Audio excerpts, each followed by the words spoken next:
తెలుగు రాష్ట్రాల్లో అతిపెద్ద lift manufacturer lifts ట్రై.com dealership కూడా ఇవ్వబడును. మీరు కొన్ని సినిమాల్లో చూసే ఉంటారు, శత్రువుని చంపి తీరాలని ఇంట్లో ముస్లిం వాళ్ళు మగవారిని తిట్టి వారిని రెచ్చగొట్టడం. ఇప్పుడు సూర్యాపేట జిల్లాలో పరువు హత్య కేసులో కూడా అదే జరిగింది. నానమ్మ కళలో ఆనందం కోసమే బంటి హత్యకు స్కెచ్ చేశాడు. అందుకే హత్య జరిగిన వెంటనే శవాన్ని నేరుగా నానమ్మకు చూపెట్టి రాత్రంతా కారులో షికారు చేశారు నిందితులు. ఈ కేసులో మరిన్ని విస్తుపోయే నిజాలు బయటకొస్తున్నాయి.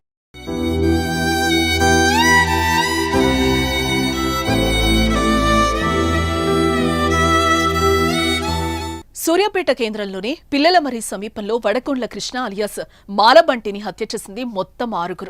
బంటి భార్య భార్గవి అన్న నవీన్, తమ్ముడు వంశీ, తండ్రి సైదులతో పాటు మరో 3 ఈ హత్యలో పాల్గొన్నారు. వారిలో 4 భార్గవి కుటుంబ సభ్యులే కాగా బైరి మహేష్ అనే యువకుడితో పాటు నల్గొండకు చెందిన మరో వ్యక్తి సాయం తీసుకున్నారు.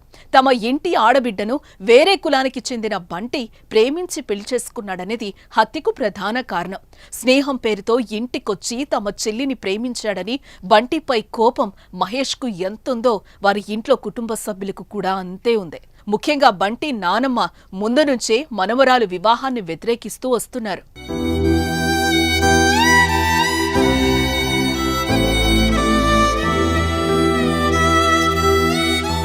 6 నెలల క్రితం బంటి భార్గవి వివాహం జరిగింది. దీంతో కుటుంబంలో పరువు పోయిందని అప్పటి నుంచి కృష్ణపై భార్గవి కుటుంబ సభ్యులు కక్ష పెంచుకున్నారు. గతేడాది డిసెంబర్లో క్రిస్మస్ సందర్భంగా ఇద్దరు కలిసి దిగిన ఫోటోలు సోషల్ మీడియాలో పెట్టడంతో కుటుంబం మరోసారి రగిలిపోయింది. వారితో పాటు భార్గవి నానమ్మ బుచ్చమ్మ ఈ విషయాన్ని అస్సలు ఓర్చుకోలేకపోయింది. తన కుమారుడంటే భార్గవి తండ్రిని మనవళ్లను రెచ్చగొడుతూ వస్తున్నట్టు పోలీసులు విచారణలో తేలింది. అందుకే ఆదివారం సాయంత్రం బంటిని మహేష్ సాయంతో బయటకు పిలిచి బైరు మహేష్ వ్యవసాయ భూమి వద్ద ఆదివారం రాత్రి 9 గంటల సమయంలో హత్య చేశారు. అనంతరం మృతదేహాన్ని కారు డిక్కీలో వేసుకుని ఆత్మకూరు మండలం పాత సూర్యాపేటలో బంధువుల ఇంటి వద్దున్న బుజ్జమ్మకు చూపించి ఆమె కళ్లలో ఆనందం చూశారు. అనంతరం నల్గొండలో ఉన్న మరో మిత్రుడికి మృతదేహాన్ని చూపేందుకు వెళ్లారు. ఇలా రాత్రంతా వీరు బంటి మృతదేహాన్ని కారు డిక్కీలో ఉంచి షికార్లు చేశారు. అనంతరం పిల్లలమరి సమీపంలోని మూసి కాల్వకట్టపై బాడీ వదిలేసి వెళ్లిపోయారు.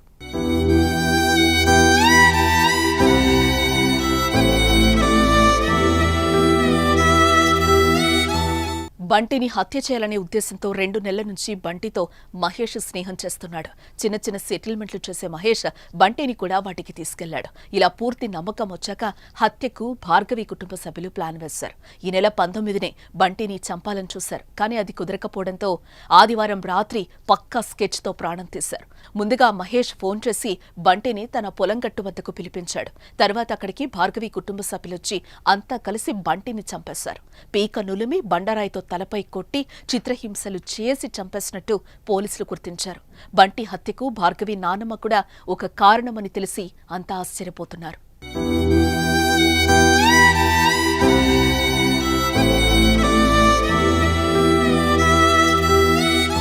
ఒక 6 months బ్యాక్ కులాంతర వివాహం చేసుకున్నాడు. డిసీజ్ వాళ్ళ వైఫ్ చెప్పేదాని ప్రకారం నిన్న 5 o'clock బైరు మహేష్ పర్సన్ వచ్చి తీసుకెళ్ళిండు. మార్నింగ్ మర్డర్ అయినాడు. కులాంతర వివాహం వల్లనే జరిగిందని వాళ్ళ ఒక కంప్లైంట్. అది పూర్తి విచారణ జరిపితే కానీ కంప్లీట్ అయితే కానీ మనం ఏదైనా చెప్పగలం. ప్రాథమికంగా వాళ్ళైతే ఇద్దరిని సస్పెక్ట్ చేస్తారు. వాళ్ళు దొరికితే కానీ ఇంకెవరైనా ఉన్నారని చెప్పగలం. దీనికి సంబంధించిన మరింత సమాచారాన్ని మా ప్రతినిధి అందిస్తారు. తమ శత్రువులపై కక్ష సాధించేంత వరకు కూడా నిద్రపోని ఘటనలు, అదేవిధంగా తమ కుటుంబంలో ఉన్న మగవాళ్ళను సూటిపోటి మాటలతో రెచ్చగొట్టే ఒక సన్నివేశాలను అయితే ఇప్పటివరకు తెలుగు ఫ్యాక్షన్ సినిమాలను చూశాము. కానీ సూర్యాపేటలో వెలుగు చూసిన పరువు హత్య కేసులో మాత్రం సంచలన విషయాలైతే వెలుగులోకి వస్తున్నాయి. ఈరోజు విచారణ దాదాపు పూర్తి కావచ్చింది. మరికొద్ది గంటల్లోనే నిందితులను మీడియా ముందు ప్రవేశపెట్టే అవకాశం అయితే కనబడతా ఉంది. ఈ మొత్తం సీన్లో మాత్రం ఎవరైతే భార్గవి ఉందో భార్గవి నానమ్మనే కీలకంగా కూడా పోలీసులు అయితే చెప్తున్నారు. ఆమె రెచ్చగొట్టడం వల్లనే మనవలను హత్యకు పాల్పడినట్లు తెలుస్తూ ఉంది. ప్రస్తుతం అయితే మనం చూడొచ్చు, ప్రస్తుతం రూరల్ పోలీస్ స్టేషన్లో ఉన్నాం. విచారణ మాత్రం పూర్తి కావచ్చిన పరిస్థితి అయితే కనబడతా ఉంది. ఎక్కువ గత మృతదేహం అంతా ఏదైతే రాత్రి 26వ తారీఖు రాత్రి కృష్ణను అలియాస్ బంటిని హత్య చేసిన తర్వాత తమ నానమ్మ బుచ్చమ్మనే కీలక సూత్రధారి. బుచ్చమ్మ పదే వీళ్ళని రెచ్చగొట్టడము, ఎందుకురా అన్నం తింటున్నారు మీరు, ఎలా తినబోతుందిరా అంటూ కూడా రెచ్చగొట్టి వాళ్ళ మనవలను మాత్రం మొత్తం కూడా ఒక కక్ష సాధింపు ధోరణిలో బుచ్చమ్మ అయితే తమ మనవలకు నూరిపోసా ఉంది. మొదటి నుంచి మనవరాలు కులాంతర వివాహాన్ని వ్యతిరేకిస్తూ వస్తూ ఉంది బుచ్చమ్మ. ఈ నేపథ్యంలో కొన్ని నెలలుగా తన కుమారుడు మనుమలను రెచ్చగొడుతూ హత్యకు పరోక్షంగా కారణమైనట్లయితే పోలీసులు గుర్తించారు. హత్య చేసిన తర్వాత మృతదేహాన్ని కారులో వేసుకొని అయితే హత్య చేసిన తర్వాత తమ నానమ్మ కళ్ళల్లో ఆనందం చూడడానికి కోసం ఈ డెడ్ బాడీని ఏకంగా వాళ్ళు సూర్యాపేట జిల్లాలోని ఆత్మకూరు ఎస్ మండలం పాత సూర్యాపేట గ్రామానికి చెందిన ఒక చనిపోయిన కార్యక్రమం ఉంది. అక్కడ కర్మ కార్యక్రమాల్లో పాల్గొనడానికి అయితే తమ నానమ్మ బుచ్చమ్మ వెళ్ళింది. ఆమెకు డెడ్ బాడీని చూపించి ఆమె కళ్ళలో ఆనందం చూసేందుకైతే మనవాళ్ళు ఏకంగా డెడ్ బాడీని కూడా అక్కడ తీసుకెళ్లారు. కానీ ఆ ఇంట్లో వాళ్ళకైతే ఏదైతే కార్యక్రమం జరుగుతుందో ఆ ఇంట్లో వారికి ఎవరికి కూడా తెలియకపోవడం ఇక్కడ విశేషం. అయితే రాత్రి సమయంలో అక్కడికి వెళ్ళి కారులో డెడ్ బాడీని చూసిన తర్వాత ఆమె ఒక్కసారిగా ఆనందపడిన సందర్భం, ఆనందపడి శబాష్ మనవాళ్ళు అంటూ ఆమెను వాళ్ళని వెన్నుతట్టి ఒక ఫ్యాక్షన్ సినిమాని అయితే తలపిస్తూ ఉంది. అనంతరం ఈ డెడ్ బాడీని తీసుకొని దాదాపు 120 కిలోమీటర్ల పైగా డెడ్ బాడీని కారులోనే వేసుకుంటూ సంచరించారు. అయితే ఈ డెడ్ బాడీ మొత్తం ఇటు జనగాం రోడ్లోను మొదటగా పాత సూర్యాపేటకి వెళ్ళారు. పాత సూర్యాపేటలో తమ నానమ్మకు చూపించిన అనంతరం జనగాం ఇది అరవపల్లి తిరుమలగిరి రూట్లో కూడా వెళ్ళారు. కానీ డెడ్ బాడీని ఎక్కడికి వేయాలో తెలియలేదు. ఈలోగా తెల్లవారు వస్తుంది, తెల్లవారితే కనుక మళ్ళీ ఇబ్బంది అవుతుందనే ఉద్దేశంతోనే వెళ్ళి తమ గ్రామ శివార్లోనే ఒక చెరువు కట్టపై పడవేసిన పరిస్థితి ఉంది. ఈ మొత్తం వ్యవహారంలో ఇప్పటికే వాళ్ళ నానమ్మను కూడా పోలీసులు అదుపులోకి తీసుకున్నారు.